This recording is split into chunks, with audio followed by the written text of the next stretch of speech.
it up, yeah. Use it up, yeah. Use it up, yeah. Use it up, yeah.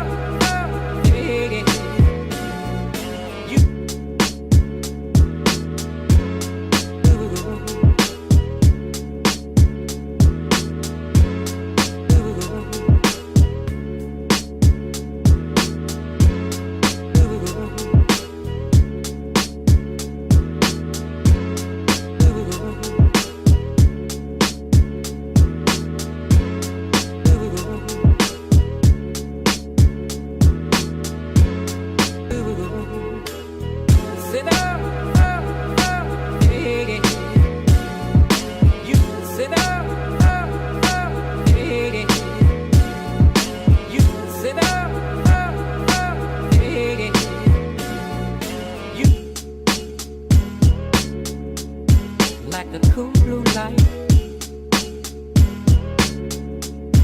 like the cool blue light, like the cool blue light, like the cool blue light,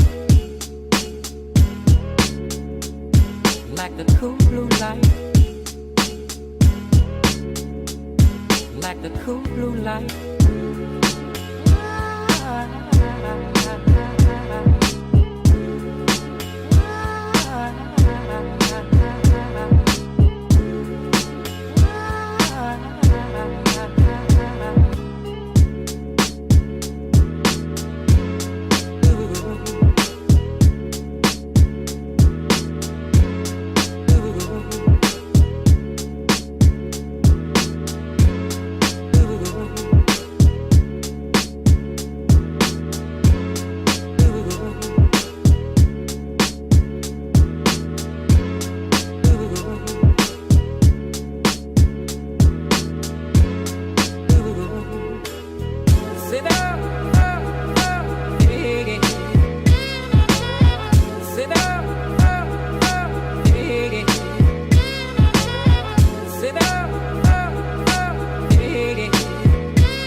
sore dunia.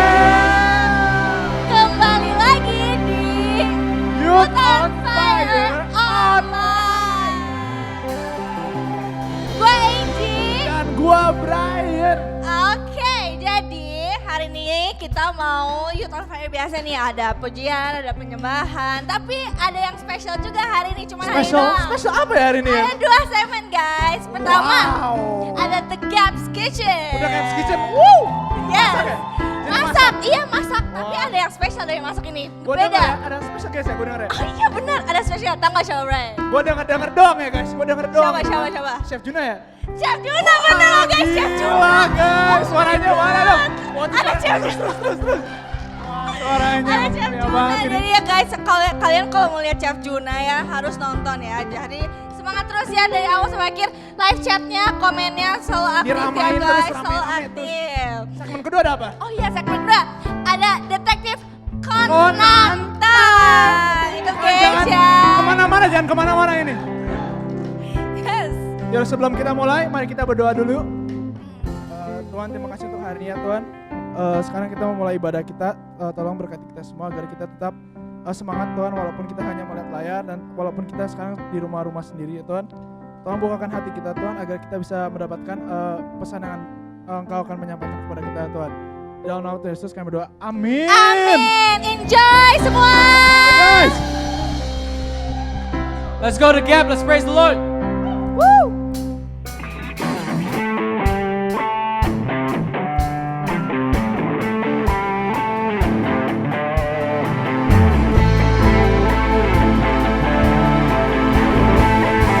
Siap semua puji Tuhan.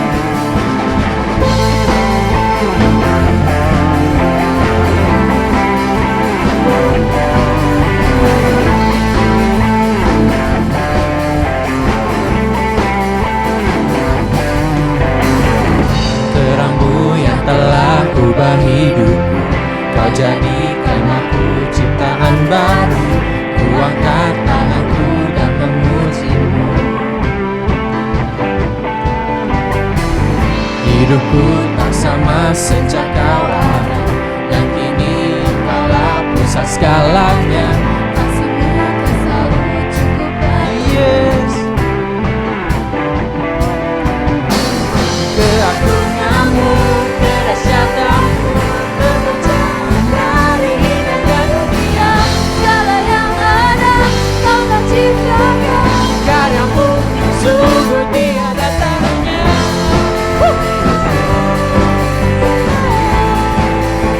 Sungguh tiada tandingan.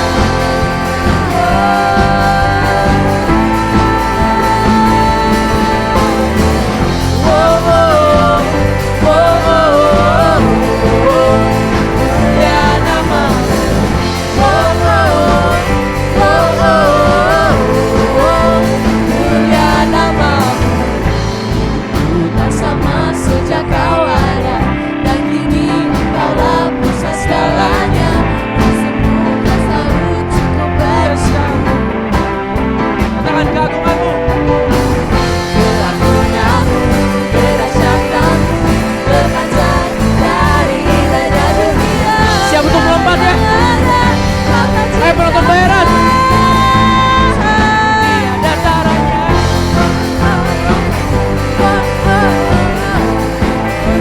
Sungguh tiada taranya.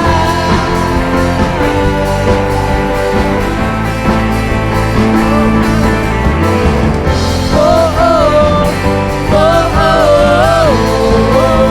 Mulia namamu. Oh, oh, oh, oh, oh, oh. Mulia namamu.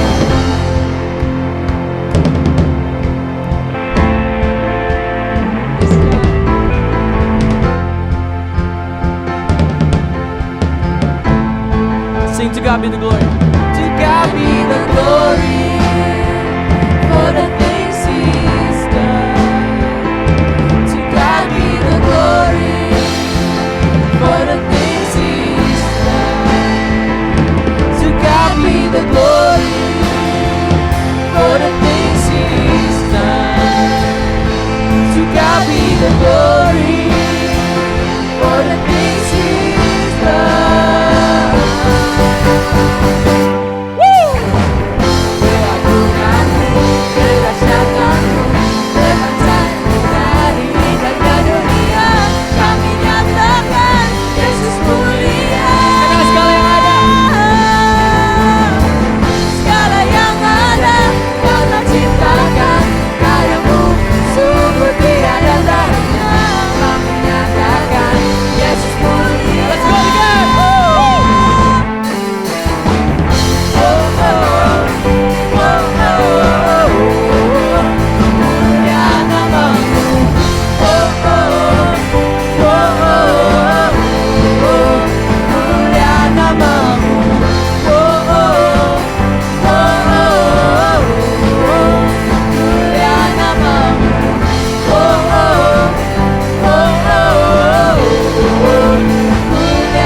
Wah, semangat banget sih di belakang gua. Gua sampai loncat-loncat di sini.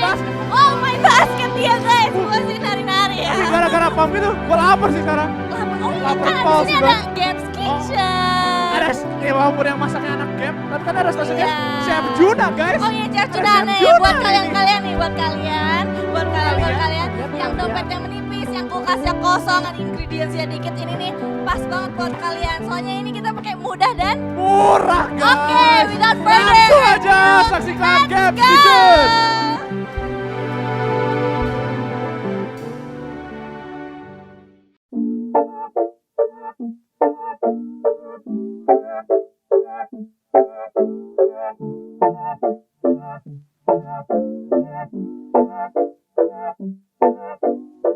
Oke, The Gap. Selamat datang di The Gap's Kitchen ya. Hari ini bareng gua Julius Tarigan.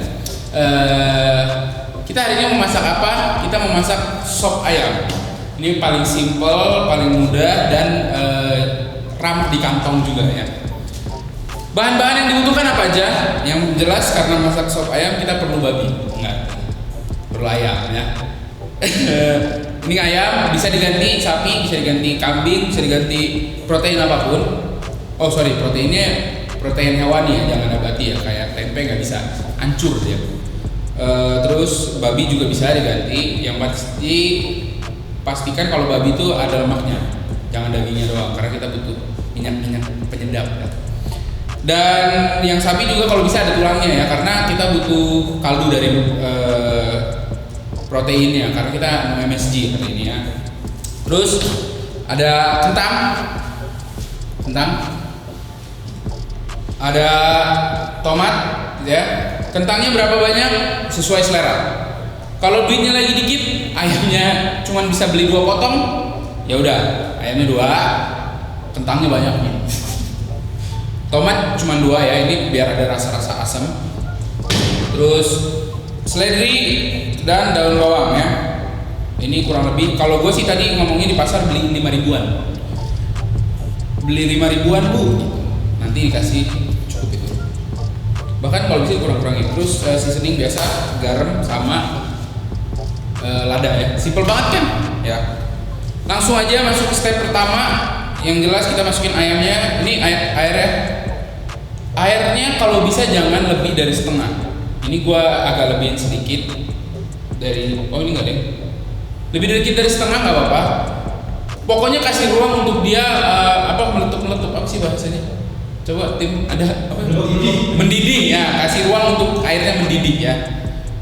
Masukin langsung aja masukin ya. Ini udah disuci. Gue pakai ayam boiler. Nah buat kalian yang agak takut dengan ayam boiler itu kan ada salmonella kalau nggak salah. Ayam boilernya bisa dibeli terus dikasih asam dulu, kasih jeruk nipis, diamkan selama 1 malam. Itu menghilangkan rasa asam, menghilangkan bau amis dari si ayam boiler ya. Kalau mau pakai ayam kampung lebih nikmat lagi. Cuman ya kan ini ramah dompet ya. Oke, kita masukin ayamnya. Oke, kita biarkan. Nah, selagi nunggu ini mendidih, biar nggak terlalu lama matangnya, selagi nunggu mendidih, kita potong dulu kentangnya. Segede apa? Selera aja. Kalau kalian suka yang big bites, bikin gede-gede. Kalau nggak terlalu, bikin kecil-kecil juga. Ini gue bikin kecil-kecil karena kru gue banyak ya hari ini. Bukan banyak sih, laparan. Pastikan kalau motong-motong itu hati-hati ya. Ini gue udah pernah korban. Oke. Nah sekarang kita potong tomat. Potong tomat nih kalau bisa jangan terlalu kecil, tapi jangan terlalu gede juga. Gimana tuh? Sedang berarti ya. Soalnya nggak tahu sih, ini preference. Kalau gue suka agak dikunyah-kunyah, crunch. By the way ini semua udah dicuci ya. Jangan nanti bang itu nggak dicuci. Ini semua udah dicuci, udah bersih. Masa kalian nonton gue nyuci kan aneh. Ya potong. Ini tips ya dari bokap gua. Kalau gua masak sama dia, selalu dia bilang gini. Itu seledrinya jangan boleh kena mata pisau. Jadi caranya seperti apa? Potek aja langsung. Nyakar ya. Potek aja langsung. Biar apa itu bang? Nggak tahu saya pak. Katanya sih biar ini aja. Biar brus katanya. Kalau bahasanya orang masak tuh bengep loh. Kayak kalau bawang tuh dikeprek gitu. Biar lebih keluar. Keluar sarinya bang. Aroma. Nah ini udah digini-gini ya, dijemek-jemek ya, bahasa apa jemek-jemek. Terus di brus lah. Terus langsung masukin aja. Ini kayaknya gue enak kebanyakan deh. Udah lah ya. Kan kayunya banyak. Iya benar. Kayunya banyak. Ya langsung aja. Kalau kata Gordon Ramsay, always keep your stations clean.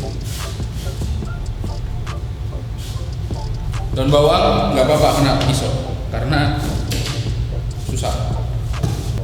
Komen di bawah kalian lebih suka bagian putihnya atau hijaunya. Kalau gue bagian putihnya, nggak tahu kenapa.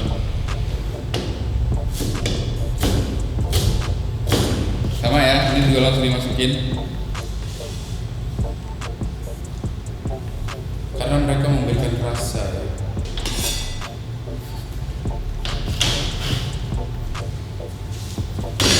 Oke, diaduk-aduk lagi. Kalau gua normalnya garam tuh terakhir. Kalau gua masak sop ini khususnya. Sekarang kita tunggu sampai doi mendidih ya. Itu biasanya kalau garamnya dibanyakin nggak? Biar lebih banyak makan nasi. Karena hari ini gak ada nasi ya daripada sulit. Terserah sih ini bener-bener kalau lagi gak ada duit banget digaramin banyak aja ya. Masak apa nih bang? Masak apa nih? Sop apa? Sop babi? Oh iya dong. Oh enggak, gua jadi sopnya. Nggak sop ayam. Masak apa nih? Sop ayam chef. Supaya ini apa? Ini kentang chef. Tentang ini? Banget chef. Banyak nggak? Chefnya banyak nggak tahu ya? Iya, enggak. Ini tes pengetahuan chefnya. Buat chef. Chef Juna Halaman Siregar. Saya pikir anda bikin. Perangkap. Ya chef. Ini apa? Tomat. Tomat chef. Tomat itu sayur apa buah? Ayo. Ayo. Tomat sayur apa buah? Kalau kata saya buat. Tomat sayur apa buah? Kalau kata saya buat. Kenapa buah? Karena ada bijinya. Oke. Tapi ada bijinya. Cek. Berarti siapnya buat. Bentar sih. Kereta lewat. Oh ya benar. Wah ada ikannya. Yeah, boy. Ini tuh kalau gue lihat tuh simple banget ya. Simple Bisa banget. buat anak kosan bisa nih. Bisa banget chef. Kira-kira ini yang paling penting biayanya berapa nih buat semua nih? Tadi sih dari nota sekitar 60.000 chef. Mau kali? Iya. Ini kan ayamnya satu. Satu Ya kan kita potong 10. Ada pakai kentang. tentang Ya kan. Kentang, Kalau oke. bisa ada tomatnya, ya kan. Ini bisa buat 6 orang. Jadi kurang lebih satu orang 10.000. Campur nasi ya 2.000 lah nasi. 3.000 sekarang. 12. Iya. 13. Cocok tuh buat anak kosan. Kalau mau tambahin nasinya dibanyakin. nih worth it nih. Jadi lebih banyak lagi orangnya kan. Bener. Iya. Soalnya kalau di kosan gua kentang sama tomat Tomat tuh tidak berarti. tidak berarti. Udah ada penyaing kos. Udah yang ambil. Jadi cuma ayam doang ya. Iya. Murah sih. Murah kan. Terus beli ini 5.000-an. Tadi sih sebenarnya rada mahal karena daun bawang daun lututnya gue beli di mall. Oh di mall. Kalau di pasar itu lebih murah. Pasar cuma 5.000 chef. Oh, oke. Kenapa belinya di sana? Karena saya telat bangun chef, jadi pasarnya tutup. Yaudah deh, ntar kalau udah selesai kabarin saya. Waktu Anda 5 menit lagi. Terima kasih chef. By the way kalau kita ngerebus protein jangan lupa nih si ininya dibuang ya. Apa nih namanya? Ya pokoknya inilah yang busa-busanya ini. Ayam boiler makin banyak busanya sebenarnya. Oke kita tunggu agak sedikit mendidih lagi baru kita masukin si kentangnya ya. Oke, ini udah mulai setengah matang si ayamnya. Kita masukin kentangnya. Ya, aduh panas. Kalau mau ditambah wortel boleh banget, biar ada rasa manisnya. Tapi masukin wortel lebih dulu daripada tomat, karena wortel lebih keras ya. Jadi kurang lebih 3/4 lah, 3/4 si ayamnya matang. Masukin. Ini belum dikasih garam ya, belum dikasih garam sama sekali nih. Jadi garam terakhir, karena garam itu preference. Wahyu suka asin, saya juga suka asin. Ada yang nggak suka asin? Tipsnya bang, biar nggak keasinan. Dicicip. Penting ya bang ya? Penting. Karena berapa kali saya masak keasinan, orang rumah marah, ya kan? Pernah nggak sih diajak keasinan terus pengen kawin ya? Sering. Nggak pernah sih, gue masaknya di rumah, jadi ya udah gitu. Padahal ada yang pengen kawin masaknya nggak asin juga ada ya? Banyak. Wahyu, Mau masak terus bang? masa sih? Kau masak Indomie nggak asin? Asin. Asin. Aja. Jangan begitu bang. Selalu dicobain, makan tuh selalu dicobain. Gue pernah masak bareng bokap gue, karena saya itu sous chef ya, saya asisten kan. Jadi cuma, Pak itu masukin berapa? 4, masukin 4. Set, gue cobain.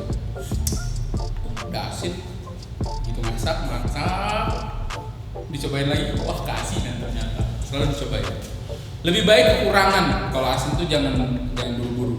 Lebih baik dia kurang asin daripada keasinan. Karena kalau kurang asin lu tambahin garam, dia jadi bisa normal. Kalau asin keasinan dikurangin tuh bingung ya. Karena nggak cuma cukup nambahin air doang, ya asinnya bakal hilang. Karena kan ada komponen lain. Kalau Brian ngomong tuh, Brian Hirianto, saya tahu makanan tuh harus balance. Tapi kalau di kosan kayaknya lebih bagus lebih asin ya, supaya nasinya lebih banyak. Betul. Itu teknik memasak untuk orang banyak ketika duit sedikit. Jadi kalau lo masak apapun, lo tahu nih duit lo nggak terlalu banyak, tapi lo pengen memberkati, lo bikin agak lebih asin daripada normal. Karena orang akan nambah nasi, jadi dia berasa kayak kenyang gitu. Ini cuma bisa dilakukan di Indonesia, ya kan? Hanya di Indonesia. Lovely. Oke, ini mulai terlihat matang ya. Kita masukin terakhir tomato. Terakhir itu, Oh belum. oh betul, tipuan tadi ya. Gue baru ingat ada garam. Ini kalau udah tomatnya masuk jangan terlalu lama ya. Tergantung sih. Gue sih sukanya tomatnya masih krenyes. Biar ada sensasinya gitu. Masukin garam. Masukin garam. Garam sesuai selera aja ya. Mau asin, mau manis. Garam bisa manis ya? Garam dan lada hitam ya. Lihat, labelnya hitam. Ladanya hitam ya. Beneran hitam banget ya? Hitam banget ladanya. By the way, ladanya bisa bebas ya. Lada hitam, lada putih, atau Szechuan peppercorn, atau apapun terserah. Pokoknya dia memberi rasa pedas-pedas gitu. Nih, gue tuh kan asinnya ini ya, rada beda ya. Apa maksudnya rada asin gue tuh tingkat asinnya itu lebih asin daripada yang manusia kebanyakan. Jadi saya panggil chef. Ini chef, udah mulai ini chef. Gimana? Chefnya anak kosan juga pasti asin ini ya? Banget. Bau kita. Ini chef. Ini chef. Ini mah kurang asin ini. Masuk lagi dong.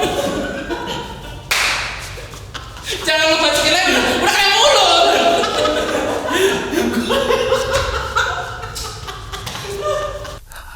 Lovely. Tambah lagi nih, gimana sih? Oh ini makin asin nih berarti. Kacau nih chef ini.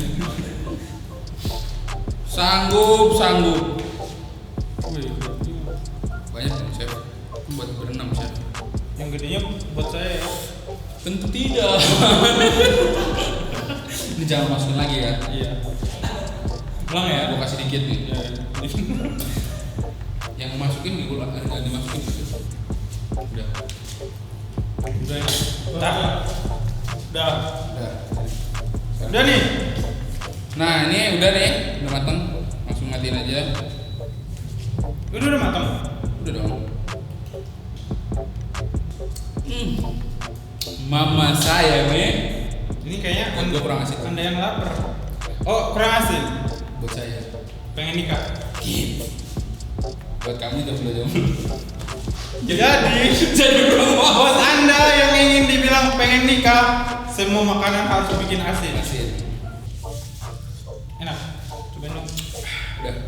Jangan ke situ dong, aduh. Kemana lagi? Iya, biar. Ya udahlah. Jadi Ada aturannya chef, nyoba tuh biar nggak masuk lagi mulutmu. kamu ngajarin saya. Iya chef, maaf chef. Kalau gitu saya cabut dulu ya. Udah sana. Makasih ya chef. Ya. Ya sekarang kita packing.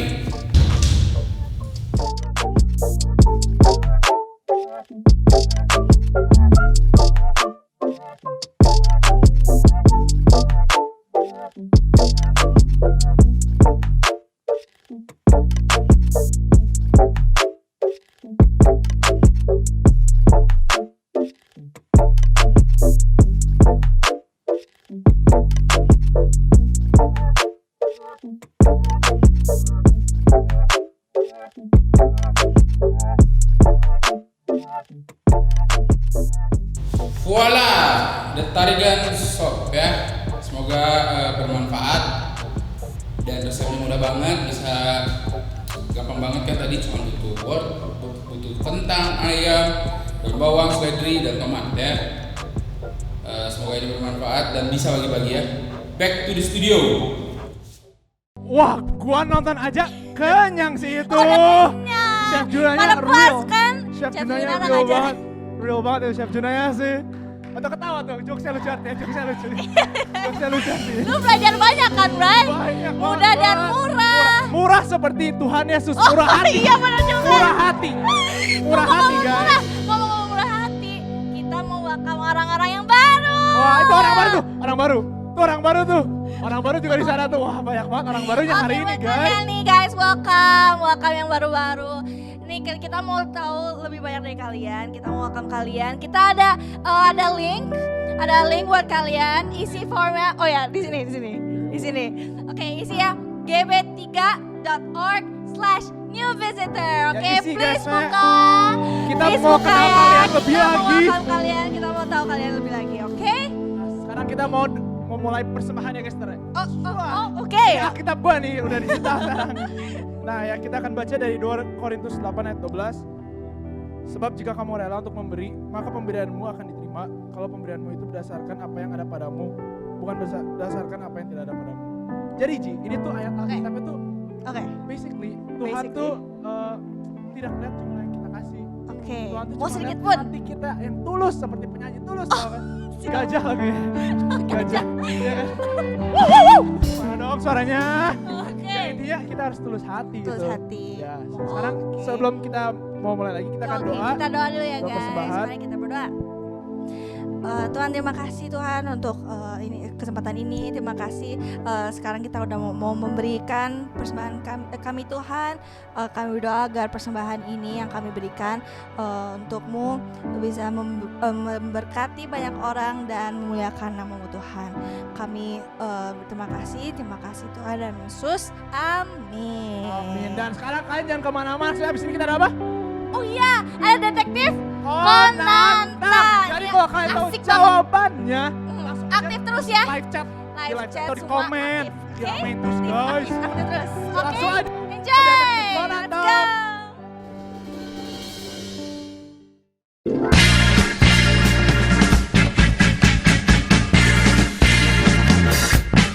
Halo guys, balik lagi sama gua Detektif Conan. Kali ini kita akan memecahkan sebuah kasus yang tidak kalah menarik dari kasus sebelumnya, yaitu kasus pantengin terus. Di sini kita akan membacakan sebuah kasus seperti biasa. Kalian akan jawab di kolom live komentar.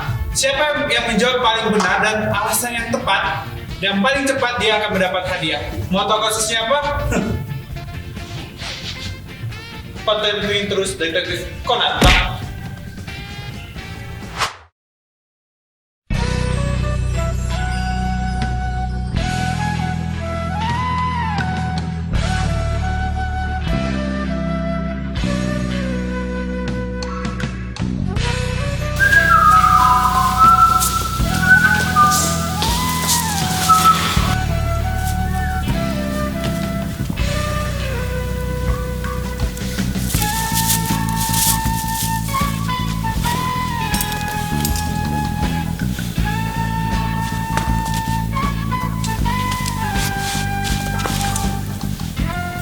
Halo. Halo? Apaan? Halo? Halo? Iya, ini. Gua lagi Oke, bye. Yaudah buru, jangan OTW aja nih. Oke. Duh, udah jam segini. Katanya OTW. Pasti bakal lama ini.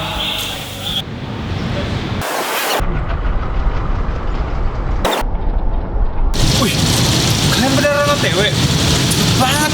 Gimana? Jadi Pascal nggak? Ya udah, ayo.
Oh iya, gue ada hadiah buat salah satu dari kalian.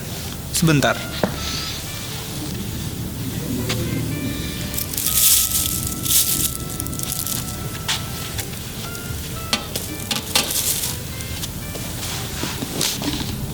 Ini hadiah buat siapa? Ini tuh hadiah buat... Langsung. Sebentar. Halo Bapak Polisi, ada apa? Ada kasus perampokan. Oke. Saya segera ke sana. Jadi ini apa? Oh, martabak. Jadi ini untuk siapa?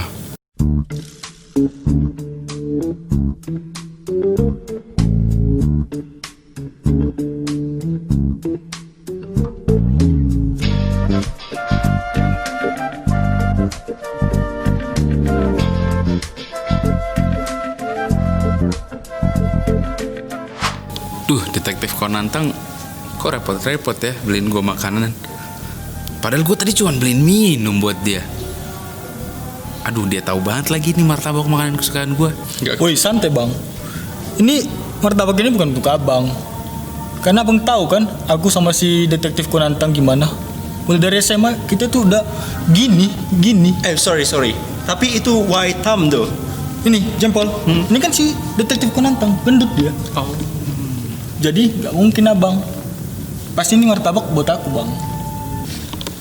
Mohon maaf nih ya. Ini pasti buat gue. Karena tadi maaf nih, bukan apa-apa ya.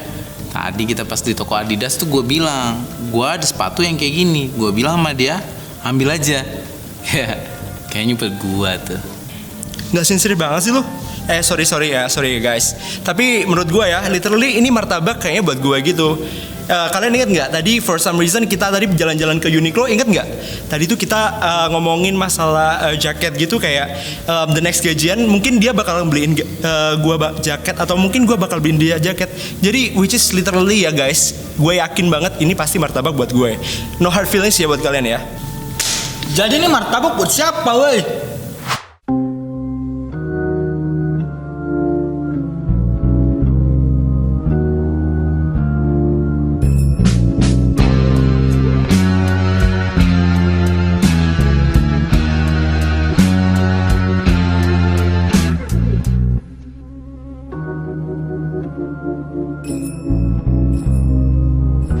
Loh, kok belum dimakan? Detektif. Iya. Jadi ini sebenarnya hadiah buat siapa sih? Buat gua kan? Sabar. Kan gua yang beliin minum. Berarti buat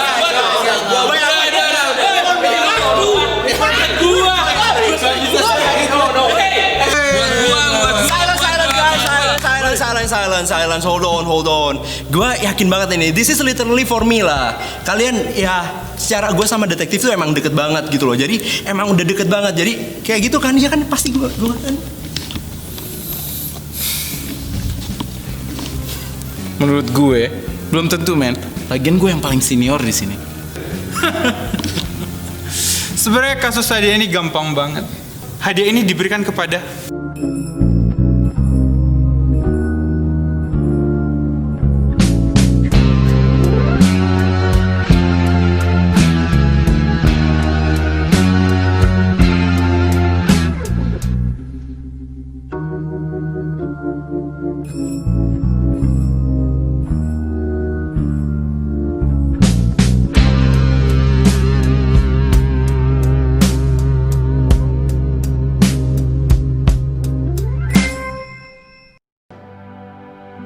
Ya guys, sekarang kita mau want to worship God. Okay, so jadi kita sekarang tenang semua and like really just find a spot gitu. Kita duduk di kamar dimanapun, udah bener-bener kayak ngerasain aja gitu ya hadirat Tuhan. Yuk kita barengan.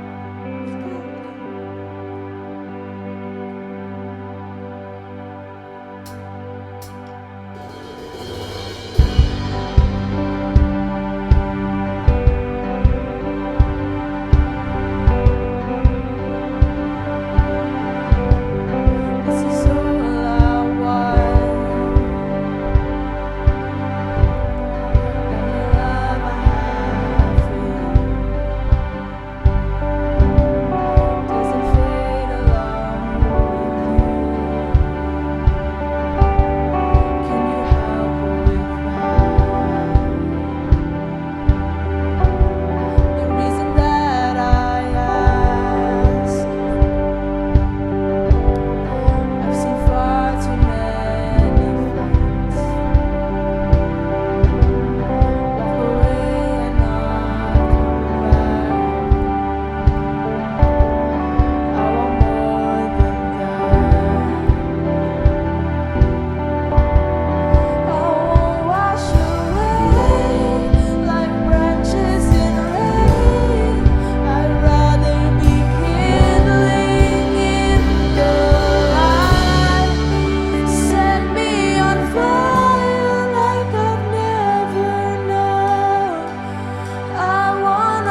Bapak kami mengucap syukur Tuhan untuk sore hari ini Tuhan.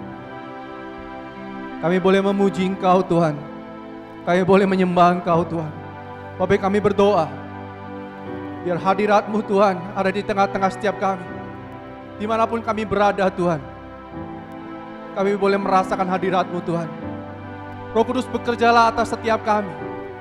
Berbicaralah dalam setiap hati kami Tuhan. Sehingga mulai hari ini Tuhan, kami tidak lagi menjadi orang-orang yang hanya berjalan sendiri Tuhan. Tapi kami tahu, kami akan berjalan dan terus berjalan bersama-sama dengan Engkau dalam hidup kami Tuhan. Terima kasih Bapa. Kami mengucap syukur Tuhan. Di dalam nama Tuhan Yesus kami siap mendengar firman-Mu. Mari saudara sama-sama kita katakan amin. Selamat sore untuk Gap yang ada di kota Bandung, yang ada di Malaysia, Singapura, Australia, Eropa, Amerika, Dubai. Selamat sore semuanya. Pada hari ini saya ingin bagikan mengenai loneliness atau kesepian. Ada yang pernah ngalamin kesepian? Pernah. Yang pernah berarti masih hidup. Saya juga pernah ngalamin kesepian. Kalau kita anak-anak muda pernah mengalami kesepian, itu adalah satu hal yang boleh dibilang ya inilah hidup kita. Kita pernah mengalami masa-masa itu. Tapi ketika kita mengalami masa kesepian, bukan berarti hidup kita menjadi aneh sendiri. Karena pada kenyataannya, Tuhan Yesus pun waktu ada di dunia menjadi seorang manusia, Tuhan Yesus juga pernah mengalami kesepian. Waktu Tuhan Yesus di atas kayu salib, di atas bukit Golgota, Tuhan Yesus pernah mengatakan begini, Elai, Elai, lama sabatani, Allahku, Allahku, mengapa engkau meninggalkan aku? Dan bahkan bukan cuma Tuhan Yesus yang pernah mengalami kesepian. Daud pun yang adalah seorang raja, yang prajuritnya banyak, yang istrinya juga banyak, anak-anaknya juga banyak, ia pun pernah mengalami kesepian. Kita buka di Mazmur 22, ayat yang pertama sampai ayat yang kedua. Untuk pemimpin biduan, menurut lagu Rusa di Kala Fajar, Mazmur Daud, Allahku, Allahku, mengapa engkau meninggalkan aku? Aku berseru tetapi engkau tetap jauh dan tidak menolong aku. Allahku, aku berseru pada waktu siang, tetapi engkau tidak menjawab. Dan pada waktu malam, tetapi tidak juga aku tenang. Jadi kalau kita pernah mengalami kesepian, ya berarti kita masih manusia. Karena Tuhan Yesus dan Daud pun pernah mengalami hal yang sama. Apa sih sebenarnya arti sebuah kesepian dalam hidup kita? Collins Dictionary menuliskan mengenai arti kesepian adalah ketidakbahagiaan yang dirasakan seseorang karena tidak mempunyai teman atau tidak mempunyai siapa-siapa untuk diajak berbicara. Jadi kesepian adalah di saat kita secara manusia tidak lagi ada teman, tidak ada teman di samping kita. Atau ada teman tetapi tidak bisa diajak berbicara. Dan pada waktu itu kita mengalami kesepian. Itulah sebabnya ada orang-orang yang hidupnya sehari-hari boleh dibilang temannya banyak, tapi dia masih tetap merasa kesepian. Ke tempat kuliah, temannya banyak, tapi dia ngerasa kesepian. Ke tempat-tempat yang lain, ke tempat berpesta, temannya banyak, orangnya banyak, tapi dia tetap merasa kesepian. Karena di tengah-tengah kerumunan orang banyak itu, dia tidak bisa menemukan satu orang teman yang dapat diajak berbicara di dalam hidupnya. Dan ketika kita mengalami itu, menjumpai itu dalam kehidupan kita, maka kita akan mengalami apa yang disebut kesepian. Untuk mengatasi kesepian, seseorang perlu menyadari bahwa kita memang diciptakan oleh Tuhan bukan menjadi manusia yang hidupnya seorang diri. Karena kita sesungguhnya memang diciptakan oleh Tuhan sebagai manusia sosial, manusia yang memiliki hubungan dengan orang lain. Itu sebabnya di Kejadian 2 ayat 18 dituliskan, tidak baik manusia seorang diri saja. Itu apa yang dikatakan Tuhan. Jadi memang manusia bukan diciptakan untuk seorang diri, tapi untuk memiliki hubungan dengan orang lain. Nah, yang perlu kita ketahui lebih lanjut adalah hubungan dengan seseorang yang seperti apakah yang kita harus dapatkan atau kita bisa dapatkan atau kita bisa usahakan. Agar ketika kita memiliki seseorang dalam hidup kita, maka kita tidak lagi kesepian seorang diri. Mari kita buka di Amsal 3 ayat 32. Amsal 3 ayat 32, firman Tuhan mengatakan, orang yang sesat adalah kekejian bagi Tuhan. Tetapi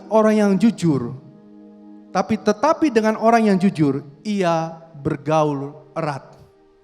Jadi firman Tuhan menuliskan mengenai ada satu hubungan, ada satu pergaulan yang erat antara Tuhan dengan manusia. Kalau ada sebuah pergaulan atau hubungan yang erat, berarti ada juga hubungan atau pergaulan yang sifatnya tidak erat. Nah, ini yang kita perlu ketahui. Nah, untuk kita bisa memiliki satu hubungan yang erat, yang tidak biasa-biasa saja, hubungan yang erat, yang dekat atau yang karib, maka hidup kita harus jujur satu sama lain. Sama seperti ketika jujur dengan Tuhan. Dulu saya memiliki bayangan begini. Kalau hidup jujur sama Tuhan tuh, waktu saya doa, waktu saya merenung, waktu saya saat teduh, saya bilang sama Tuhan, Tuhan, saya punya visi, saya punya mimpi Tuhan, ini mimpi saya. Tuhan, saya ingin melayani, ini yang ingin saya lakukan di depan Tuhan. Tuhan, saya ingin menjangkau jiwa. Tuhan, saya ingin berbuat baik. Tuhan, saya ingin melakukan A, B, C, D, E, F. Semua yang baik-baik kita sebutin sama Tuhan. Tetapi Tuhan berkata, bergaul erat adalah hidup jujur. Kejujuran sama Tuhan bukan selalu berbicara mengenai apa yang baik, tetapi juga apa yang salah dalam hidupnya. Saya mengerti ini ketika saya menjumpai seorang anak kecil, lebih tepatnya mungkin anak saya. Ketika anak saya melakukan sesuatu yang salah, dan dia sembunyi-sembunyi, dia sumput-sumputin, itu hebatnya anak kecil. Buat saya rasanya hatinya kurang enak. Semakin anak saya menyumputkan sesuatu yang salah, semakin anak saya akan lari menjauh untuk menyembunyikan itu agar tidak ketahuan di kemudian hari. Artinya bahwa ketika kita ingin bergaul dengan Tuhan, Tuhan cuma mau kita jujur. Jujur bukan cuma tentang yang baik-baik saja, tapi jujur tentang yang bahkan sesuatu yang salah dalam hati kita, dalam hidup kita. Contohnya adalah ketika kita kesel sama orang, ketika kita sakit hati sama orang, ketika kita marah sama orang lain, yang kita perlu lakukan sama Tuhan, Tuhan, hari ini saya kesel sekali sama dia. Saya udah tolong dia. Tapi apa balasan dia? Terima kasih juga enggak. Saya cuma dicuekin begitu saja. Sepertinya dia enggak peduli dengan jerih payah saya dan usaha saya dan kebaikan saya dengan kasih saya. Rasanya kesel banget Tuhan. Tuhan, saya kesel sama dia. Dia kalau ngomong kayaknya nyakitin banget. Kapan-kapan saya mau balas dia. Tapi setelah selesai cerita sama Tuhan begitu, kita bilang, tapi Tuhan, gua tahu itu salah Tuhan. Saya tahu itu salah. Tolong maafin saya Tuhan. Dan tolong pulihkan hati saya. Saya mau tetap mengasihi dia. Saya mau tetap berkorban melakukan yang terbaik buat dia. Itu yang disebut dengan hidup jujur di hadapan Tuhan. Terkadang kita bercerita sama Tuhan tentang hanya hal-hal yang baik, hal-hal yang rohani. Tapi yang Tuhan mau adalah segala sesuatu yang ada dalam hati kita, kita utarakan kepada Tuhan.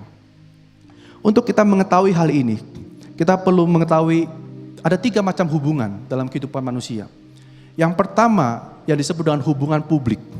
Artinya hubungan yang terjadi antara satu orang dengan orang lain yang sifatnya publik atau sifatnya umum. Dimana kalau kita ketemu sama orang atau ngobrol sama orang atau jalan pergi sama orang, yang kita ceritakan hanya hal-hal yang sifatnya umum. Wah, tadi saya bekerja, kerjaan saya lumayan banyak hari ini. Bos saya tadi marah-marah, ngamuk-ngamuk, padahal sebenarnya saya udah melakukan apa yang terbaik. Tadi saya di sekolah atau di kuliah, aduh dosennya gak kira-kira, masa ngasih tes gak bilang-bilang. Hal-hal yang sifatnya umum, pekerjaan, sekolah, apa yang terjadi di tempat-tempat di pinggir jalan dan sebagainya. Nah, ada hubungan yang sedikit lebih dalam daripada hubungan publik ini, yaitu hubungan yang sifatnya pribadi. Nah, di dalam hubungan pribadi ini adalah ketika kita punya seorang yang diajak berbicara atau seorang teman, yang kita ceritakan adalah hal-hal yang pribadi. Aduh, saya suka kalau saya main Gundam. Kemarin saya ngerakit Gundam 1 jam baru dapat kepalanya doang. Besoknya saya kerjain setengah jam, lumayan dapat tangannya. Mudah-mudahan nanti dalam waktu berapa hari selesai semuanya. Kita bicara mengenai hobi. Gua suka makan kambing. Nanti kapan-kapan kita makan kambing yuk. Yang belum kebagian kambing, kita sama-sama makan kambing. Kita cerita tentang sesuatu yang pribadi, apa yang kita sukai. Saya suka jalan-jalan, kita jalan-jalan yuk. Kita traveling bareng, kita pergi ke mall bareng. Kita ngapain? Sesuatu yang pribadi, apa yang saya suka, apa yang dia suka. Apa yang menjadi hobi saya, apa yang menjadi hobi dia. Apa yang menjadi mimpi saya, apa yang menjadi mimpi dia. Itu yang kita ceritakan dalam kehidupan yang pribadi, hubungan yang pribadi. Tapi ada satu hubungan yang jauh lebih dalam lagi, yang disebut hubungan yang sangat pribadi. Dan di tempat inilah, kalau kita bisa membangun hubungan kita dengan seseorang, maka ketika ini terjadi, maka hidup kita tidak lagi akan mengalami satu kesepian. Yaitu hubungan yang sangat pribadi. Hubungan yang kita bukan cuma cerita tentang pekerjaan kita, yang kita tidak hanya cerita tentang perkuliahan kita, tentang keluarga kita, tentang masa lalu kita, dulu saya begini, sekarang saya begini, dulu saya pernah coba ini, sekarang saya udah mulai berhenti. Bukan cuma itu, tapi kita mulai menceritakan apa yang ada di dalam hati kita. Gue gak suka sama dia sebenarnya, tapi gue lihat memang sebenarnya gue yang salah sih. Harusnya gue gak ngomong gitu sama dia. Gue tuh sebel banget sama orang itu. Gue tuh suka banget sama dia. Gue punya mimpi suatu hari nanti, gue sih yakin mungkin targetnya mungkin 3 tahun lah. Saya akan dapat mengejar cita-cita saya. Sesuatu yang ada di dalam hati. Ketika kita bisa menceritakan semuanya itu tanpa rasa takut dihakimi, tanpa rasa takut tidak akan dipercaya lagi, tanpa rasa takut akan direndahkan dan dihina oleh orang tersebut. Maka di saat itu kita sedang berbagi hubungan yang sangat pribadi dengan orang tersebut. Termasuk pada waktu kita ingin membangun sebuah hubungan dengan orang lain. Mungkin kita akan mengawali hubungan dengan membangun hubungan yang sifatnya pribadi. Yuk kita pergi. Kamu suka sepeda, saya sepeda. Kamu suka motor, saya juga suka motor. Kamu suka hiking, saya juga suka hiking. Ayo kita jalan sama-sama. Tapi waktu hubungan itu terjadi, hubungannya belum erat. Itu belum disebut dengan sahabat karib. Hanya berbagi sesuatu yang sifatnya pribadi. Langkah selanjutnya yang kita harus lakukan adalah membangun hubungan yang sangat pribadi. Yaitu mulai menceritakan apa yang ada di dalam hati kita masing-masing satu dengan yang lainnya. Sampai kita bisa menceritakan apa yang ada dalam hati kita tanpa rasa takut disalahkan, direndahkan, dihina, atau bahkan kalau saya cerita, jangan-jangan nanti saya dikasih pelayanan lagi enggak ya? Ini yang seringkali terjadi sama kita orang-orang yang percaya sama Tuhan. Waktu kita ingin ngaku dosa kita, ingin terbuka sama orang, nanti gue dikasih pelayanan lagi enggak ya? Nanti gue masih dipercaya enggak ya? Masih main musik enggak ya? Itunya selalu ada. Nah ketika itu masih ada, maka hubungan yang kita punya dengan orang tersebut, maka hubungannya masih hubungan yang sifatnya pribadi, belum sangat pribadi, belum bisa disebut dengan hubungan yang erat atau karib satu sama lain. Ketika hubungan itu belum terjadi, maka kita terkadang akan merasa sendirian dalam hidup kita. Kenapa? Karena gak ada satu orang pun yang mengerti apa yang ada dalam hatinya kita. Saya sama istri saya juga sama. Saya ceritain semua apa yang ada dalam hati saya. Tanpa rasa takut, tanpa rasa malu, tanpa merasa rendah diri. Apa yang ada dalam hati saya istri saya tahu. Apa yang baik, bahkan apa yang paling buruk pun dia tahu. Nah, hubungan seperti ini yang kita perlu bangun. Yang berikutnya kita buka di Mazmur 25 ayat 14. Tuhan bergaul karib dengan orang yang takut akan Dia, dan perjanjiannya diberitahukannya kepada mereka. Tuhan bergaul karib dengan orang yang takut akan Dia. Saya nggak terlalu mengerti tentang apa arti takut akan Tuhan. Sampai ketika saya belajar untuk mengajar mengenai pendidikan anak, di situ ada dikatakan hikmat adalah permulaan takut akan Tuhan. Waktu saya menjalani hidup sebagai orang tua dan menemukan banyak orang tua yang ketika mendidik anak seringkali dasarnya adalah takut. Takut nanti kalau anak saya kalau dikasih kebebasan yang berlebihan, nanti anak saya ngelunjak. Jadi reaksi orang tua adalah kamu harus A, harus B, harus C, harus D, harus E, harus F. Takut anaknya tidak taat, maka ketika anaknya melakukan kesalahan, dikasih konsekuensi atau hukuman yang seberat-beratnya. Takut nanti gimana kata orang, maka dia akan tanya, menurut kamu apa yang harus saya lakukan? Menurut kamu apa yang harus saya lakukan? Orangnya bilang, kalau anak makan, harusnya caranya begini, maka diikutin. Nanti ada orang lain bilang, kalau anak makan, harusnya caranya begini, nanti diikutin lagi. Semuanya dilakukan berdasarkan takut akan sesuatu. Nah, ketika kita mendidik anak-anak pun dasarnya harus satu, yaitu takut akan Tuhan. Artinya apa?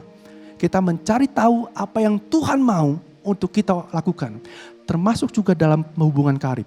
Ketika kita ingin memiliki hubungan yang karib dengan Tuhan, jangan cari apa kata orang, tapi cari apa kata Tuhan. Dikatakan lebih lanjut, dan perjanjiannya diberitahukannya kepada mereka.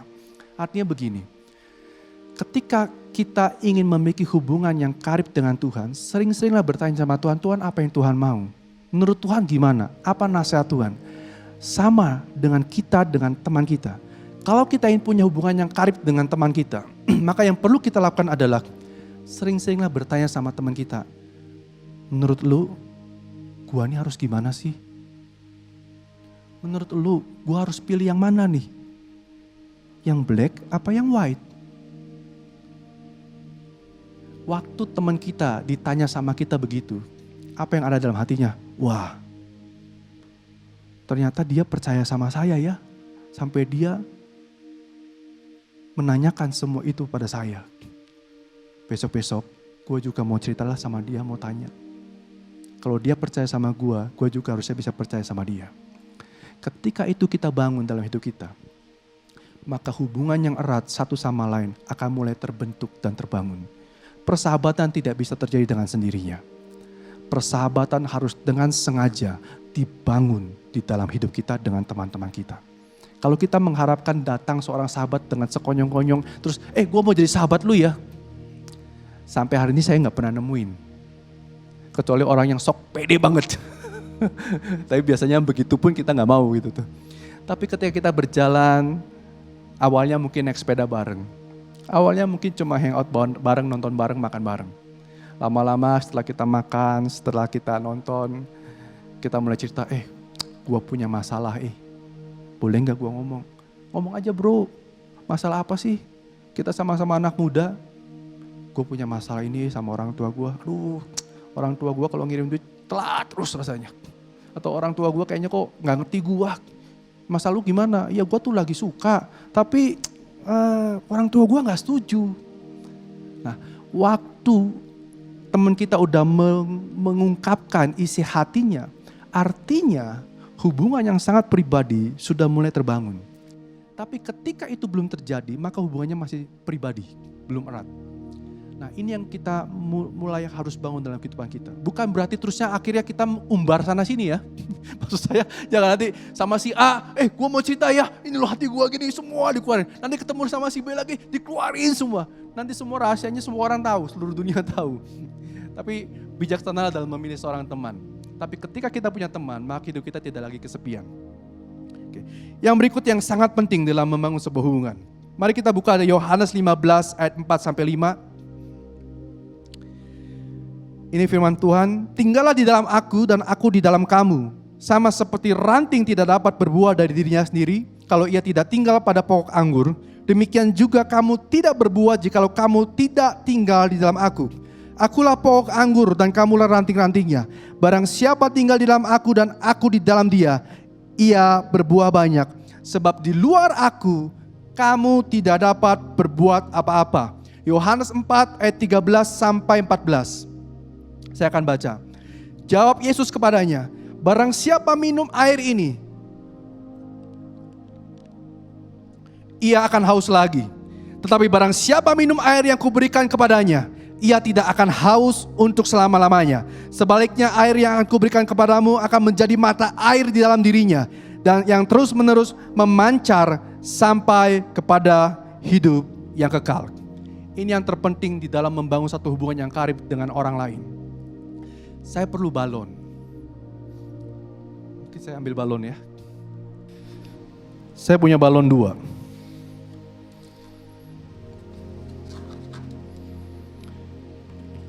Ini balon, gak ada airnya. Saya demonstrasikan ya.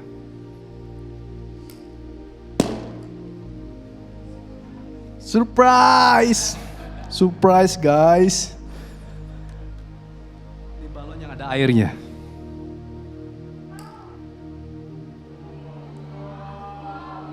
Luar biasa.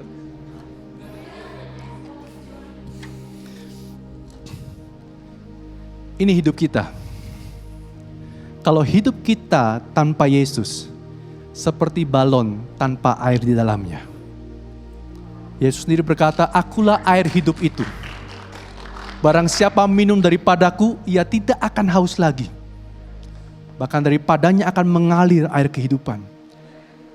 Kalau kita tidak punya Yesus, Tuhan dalam hidup kita, maka persahabatan yang kita coba bangun, itu hanya angin keluar, yang pada akhirnya hanya akan menyembur sana sini dan akan membuat persahabatan menjadi semakin jauh. Tapi ketika ada Tuhan di dalam hidup kita, sekalipun ada panas, ada gesekan, ada masalah yang terjadi, maka hidup kita tidak hancur oleh karena masalah yang terjadi. Di dalam pertemanan selalu ada masalah, selalu ada gesekan dari waktu ke waktu. Tapi ketika kita punya Tuhan, kita tidak pecah hidupnya. Karena ada Tuhan di dalam hidup kita. Ada air di dalam hidup kita. Ini yang perlu kita sama-sama pahami. Hidup kita yang paling utama sebelum mencari seorang teman adalah kita harus punya Tuhan yang mengisi hidup kita terlebih dahulu. Dan yang terakhir yang ingin saya bagikan, ini adalah prinsip di dalam sebuah pertemanan. Di dalam sebuah persahabatan yang karib, kalian harus pegang prinsip ini, yaitu giving, memberi. Kalau kita punya hidup sebagai seorang teman yang prinsipnya hanya take, ambil,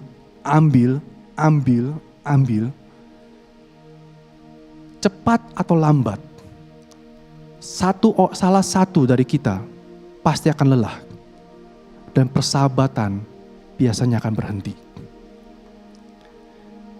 Di dalam kita membangun satu persahabatan, kalau kita punya teman yang hari ini mungkin bilangnya, tolong dong bantu gua, tolong dong temenin gua, lu harusnya ngerti dong keadaan gua, lu harusnya tahu dong posisi gua nih lagi bingung, lu harusnya tahu, lu harusnya ke tempat gua, jangan gua ke tempat lu, gua kan lagi begini, gua yang lagi susah, harusnya lu tarik. Hidupnya seperti vakum. Awalnya teman kita mungkin akan saya harus berbuat baik. Tapi ada titiknya di mana temannya di mana kita akan mencoba membangun sebuah hubungan, dia akan mengalami kelelahan. Tetapi ketika kita punya prinsip memberi, maka persahabatan itu akan berlangsung sangat baik. Kita harus punya nilai dalam bersahabat. Gue bisa bantu apa sih buat lu? Apa yang bisa gue lakuin buat lu? Gue lagi nganggur nih. Ada yang perlu gue bantu gak? Gak ada yang salah dengan meminta bantuan. Hanya saja porsi memberi harus lebih banyak dari porsi meminta. Kemarin waktu habis pulang dari youth, saya senang waktu ketika ada satu orang lagi kumpul sama youth. Begitu selesai pulang, ada satu orang harus pulang, terus tiba-tiba satu orang bilang, udah ikut sama gua aja, gua anterin. Janganlah muter jalannya mesti muter lagi, nggak apa-apa muter juga. Ini yang kita harus punya dalam membangun suatu hubungan. Janganlah nanti gua repotin lu. Biasanya kita jawabnya apa? Nggak apa-apa, gua nggak repot kok. Padahal sebenarnya repot, bener nggak? Saya juga pernah dibegituin. Satu hari ada satu orang teman, janganlah gua ngerepotin lu. Saya cuma bilang begini, bro, gua memang repot lu minta tolong sama gua. Tapi karena lu temen gua mau repot buat lu. Nah, nilai ini yang kita sama-sama punya. Giving, memberi yang terbaik buat mereka. Bukan mengambil. Ketika kita punya 3 prinsip ini, maka kita bisa membangun satu hubungan yang erat, yang karib dengan orang yang ada di sekitar kita. Dan ketika kita punya hubungan yang karib, maka hidup kita tidak akan lagi kesepian. Kemanapun kita pergi, dalam kondisi apapun, akan ada teman-temannya akan selalu berkata pada kita, bro, lu mau gua temenin gak? Bro, lu punya duit gak hari ini buat makan? Kalau enggak, gua yang bayarin. Besok lu yang bayarin gua ya. Gak apa-apa juga. Tapi ada kejujuran, ada keterbukaan satu sama lain.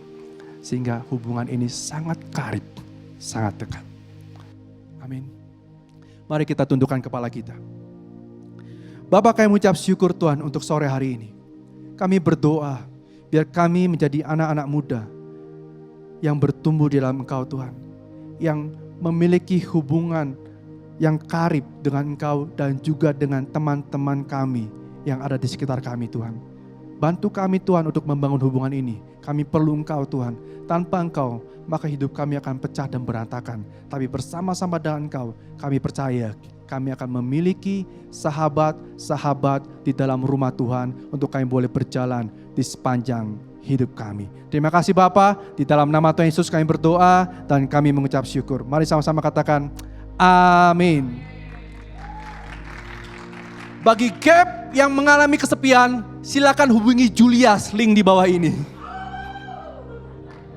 Thank you, God bless. Oke semua. Wah, gue terberkati banget sih, Bray. Jadi kita, ya buat Om Diki, buat semua pelayanan, buat yang tim musik tadi. Oke, buat kita mau udahan nih, we're done with the show. Kita semoga kita bisa ketemu lagi 2 minggu lagi ya, masih ada Youth on Fire online. Oh ya, share ke semua, ajak ke semua teman-temannya, oke? Gue Angie. God bless and see you. Bye-bye.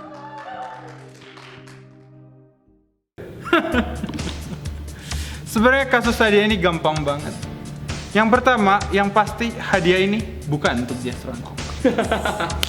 Yang kedua, hadiah ini diberikan kepada urutan nama tempat yang kita kunjungi tadi. Yang pertama kita pergi ke JBL Store. Kedua kita pergi ke Uniqlo. Ketiga Lacoste. Keempat Indomaret. Kelima Adidas. Keenam Skechers. Urutan nama tempat itu, huruf awalnya adalah orang yang kita berikan hadiah. Bisa ditebak, hadiah ini diberikan kepada Julius. Tuh kan gue bilang juga apa, ini tuh buat gua, gak akan gua bagi. Kasus hadiah detektif terpecahkan. Bisa.